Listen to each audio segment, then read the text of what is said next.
নমস্কার, দেখুন কিছু উপকরণ আমি নিয়ে এসেছি। এখানে আমি ডুমো ডুমো করে আলু কেটে নিয়েছি, আর এখানে কাঁচা কলা ছুলে কেটে রেখেছি, ডুমো ডুমো করেই কেটে নিয়েছি। আমি একটু হলুদ জলে ভিজিয়ে রেখেছিলাম। এখানটায় ছোটো সাইজে দুটো টমেটো কেটে নিয়েছি, আর দুটো চেরা কাঁচা লঙ্কা আছে, আর এখানটায় 10-12টা বড়ি আছে। আরও উপকরণ লাগবে, রান্না করতে করতে বলবো। চলুন গ্যাসে ফিরে যাই।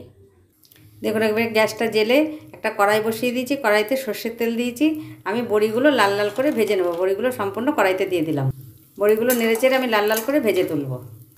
দেখুন, বড়িগুলো তুলে নেব, আর লাল করব না।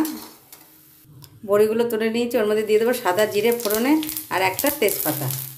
মিষ্টি সুগন্ধ বেরিয়ে গেছে। আলুগুলো আর কাঁচকলাগুলো আমি সব দিয়ে দেবো। আলু আর কাঁচকলাটা দিয়ে দিয়েছি। আমি একটু হালকা লাল লাল করে ভেজে নেব। দেখুন, আমি হালকা লাল লাল করে নিয়েছি। এই পর্যায়ে দিয়ে দেবো যে টমেটো কাঁচা লঙ্কাটা কেটে রেখেছিলাম, সেটা সম্পূর্ণ দিয়ে দেবো। দিয়ে দেবো কিছুটা আদা, হাফ চামচেরও কম আছে, অল্প করে আদা দিয়ে দিলাম। এবার খুব ভালো করে মিশিয়ে নেব। খুব সামান্য একটু জল দিয়ে দেবো। দিয়ে দেবো এই চামচটার 1 চামচ জিরের গুঁড়ো, হাফ চামচটা দিয়ে দেবো ধনের গুঁড়ো, দিয়ে দেবো অল্প করে হলুদ। কেন আমার কাঁচকলায় হলুদ মাখানো ছিল, আমি জলের মধ্যে ভিজিয়ে রেখেছিলাম, সেই জন্য এখন অল্প করে হলুদ দিলাম। দিয়ে দেবো স্বাদ অনুসারে নুন। সকলের স্বাদ সমান থাকে না, আপনারা আপনাদের স্বাদের মতন দেবেন।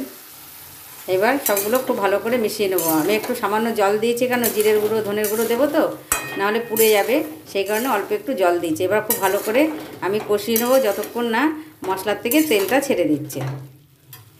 আর এটুকু দিয়ে দেবো কাশ্মীরি লঙ্কা, তরকারিটা কালারটা সুন্দর হওয়ার জন্য। এবার সব উপকরণ খুব ভালো করে মিশিয়ে নেব।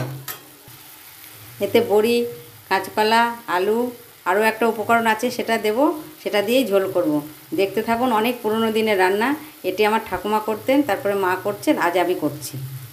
দেখুন, মশলাটা আমার কষা হয়ে গেছে। আমি এই পর্যায়ে দিয়ে দেবো জল। আলু আর কাঁচকলাটা সেদ্ধ মতন আমি জল দেব। জলটা দিয়ে আমি খুব ভালো করে মিশিয়ে নেব।